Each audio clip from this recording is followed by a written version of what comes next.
Eric, that was a really crazy goaltend call, and then they took the basket away. But Desi had gotten a rebound. What was the explanation on that? Why they called it a jump ball for Missouri?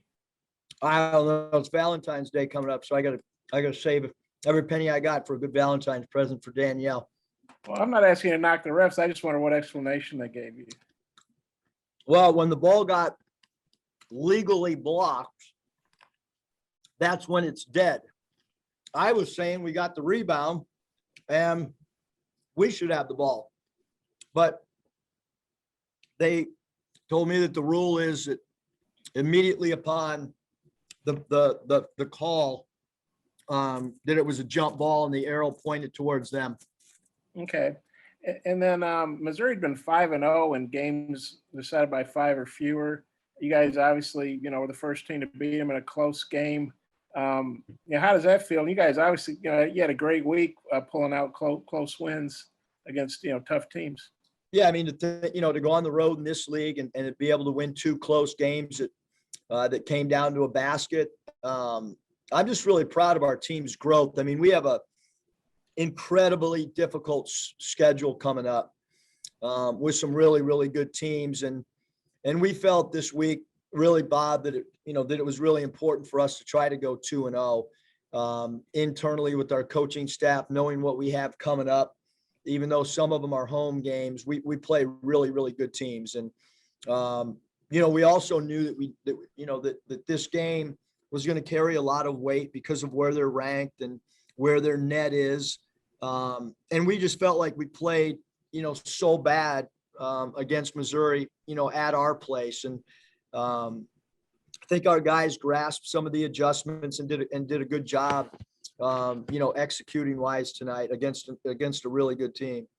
And then the Hog stats, that he knows his stuff. This is the first top 10 victory on the road for Arkansas since 2006 when Arkansas beat number 10 Tennessee. It's your first win over a ranked team since becoming the coach here. How big are those things? Yeah, I mean, I just think, I'm just proud of our team, Bob. I mean, I think that, our guys played with, again, I think just from a mental standpoint, the mental toughness. I mean, our huddle, like, we weren't deflated, going into overtime. And that I've been in a lot of those where, teams just kind of get deflated and start thinking about, woulda, shoulda, coulda, what happened, why are we in overtime, one more stop or one more rebound? Because we gave up 2 offensive rebounds that were, that really killed us. We get one of those, defensive boards and we don't go to overtime. But this is a really fun group to coach. It's a group that continues to form chemistry. I know that sounds kind of weird, but with COVID, when we go on the road, I mean, we're doing exercises with each other to get to know each other that, that normally happen in September. And so I'm just proud that these guys continue to get closer as a group, and they're having fun right now as well. I got a couple more, but I'll turn it back to Mike. Thanks. Coach. Yeah, Coach, I know the overturned call in Missouri keeping the ball will get talked about more, but what did you think about the play Jaylen Tate made to block the shot there? Awesome. I mean, for a guard to go up there and block that shot, and he had another huge offensive rebound tonight. Just, I mean, the block shot, the offensive rebound, the offensive, rebound he had at Kentucky, all those little intangible winning plays is what he's all about. He said, like, he came over and I was trying to, give the guys some direction on what we wanted to do, whether it counted or did. And he kept saying, like, I blocked it clean, coach. Don't worry about that. Like, I did not goaltend that shot. And that allowed us, to try to get semi-organized. But hey, quite frankly, I thought we got the rebound. It was going to be ours. But, I mean, that rule's got to be, probably discussed at a later time because it's a tough call. And then you talked about avoiding the letdown after, maybe letting it slip at the end of regulation. But what did you think about avoiding the letdown after that call went against you and Missouri got to keep the ball? And what did you think of that defensive stop there? I thought the defensive stop was huge, Hutch. I mean, we figured, we were ready for them to get the ball, or for them to, whatever. But Tate knew that he didn't goaltend, and so it was either going to be our ball or their ball on BOB. I thought we did a good job not giving up an easy catch. We had really active hands. I'm just really proud of how hard our guys played, and that we went to the foul line, 2 more times against a team that's a high volume free throw attempt team. Curtis. Hey, Coach, I wanted to ask you about Moses there in the last minute 20 or so of overtime. I mean, his ability to go up there and knock down those free throws. He had an assist, I think, on Devo's layup. He got the steal on Missouri's extra possession there. What'd you think about all that? Moses is an incredible player. He continues to grow. He continues to gain confidence.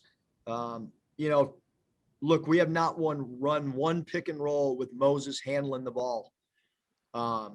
When we needed a basket, I put him in pick and roll for the first time all year as a ball handler. And that's growth in his game. But we want him going to the foul line whenever we can in a late game situation. I thought he did a good job when he secured the defensive rebound, just kind of held it, so that he was the guy that went and got the FTAs. And me personally, I wasn't even watching, I don't think, when he shot, because I just assumed he was making them both. And then obviously the first time out against Missouri didn't shoot it too well. And then the first half tonight, you started off 10 of 30, but in the second half and overtime, you shot 60%. Can you just talk about, what kind of took the lid off the rim for you? Yeah, we added 2 pick and roll offensively, where we run a little brush screen instead of just running a stationary pick and roll. I think Connor's impact of going down to him on the block, again, something that maybe other teams haven't seen us do, because how would they? We've never done that before. They put a guard on him, and it was, like, what are you going to do? Truth or dare. You're going to throw it in there, or you're going to let him keep roaming roaming out on the perimeter when they have a guard. And we threw it into him. And like I said, ran a play that about 4 straight times that we have not run one time this year. We had a diagram in a timeout, a 5-down play where everybody's on the weak side, and Moses tries to throw an entry pass into CV, and he just goes to work. And we ran some good split cuts out of it, and he made a couple good reads. And then he had an awesome jump hook that he's been working on. But I thought his play in the second half was great. Scotty. Hey, Coach, was today maybe the best you'd seen Justin play this year? Or I guess just what did you think of his game? And, he had a couple highlight replays too. I thought he was awesome. I thought he ran the floor hard. Obviously, defensively, he's so hard to take off the floor. And today was great. I mean, he missed his first shot was a layup that he kind of scuffed. And then after that, I thought offensively he was great. He was aggressive. He went 1 of 3 from 3. He knocked down his free throws. He did not have 1 turnover in 38 minutes of play against an aggressive team. I think to have 3 assists, 2 steals, and no turnovers, plus the 19 points and 6 of 7 from the foul line, that was his best game as a Razorback. Also, I think Connor, Justin, and Jaylen combined for 8 of the team's 18 assists. Just how important is that, when your bigs are, making good passes, showing off their vision? Yeah, I mean, we play through those guys a lot. I mean, we kind of have all year. We ran a little bit of our open offense, which is a 5-man passing game, because they deny a lot. We wanted to try to alleviate some pressure by using some backdoor cuts, even if we didn't, score on the backdoor cuts. And Connor and Justin, and Jaylen, those guys are really, really, really good passers. Jaylen Williams, great vision and really unselfish, as is Connor at that 5 spot. Troy, final question, please, for Coach. Yeah, Coach, the last time you guys saw Missouri, it seemed like Jeremiah Tillman was the X factor, scoring 25 points. What was it like to play a Missouri team without him on the floor today? I don't know. I wonder what it was like for them to play us without Justin in game 1.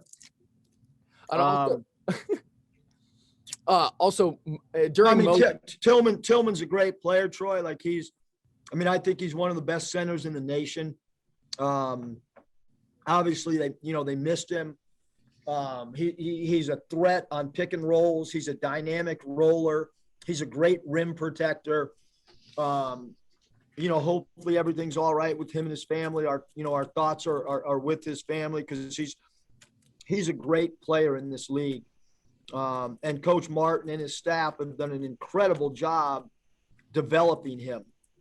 I mean, to think the growth that Tillman has had in his game is amazing. And I've only been in the league a year and a half, and just his growth in the last year and a half has been awesome to see. And normally coaches keep their shirt on during the post-game celebration, but it looks like you've been working out, Coach. I'm trying, but these Jolly Ranchers are killing me. Thanks, guys.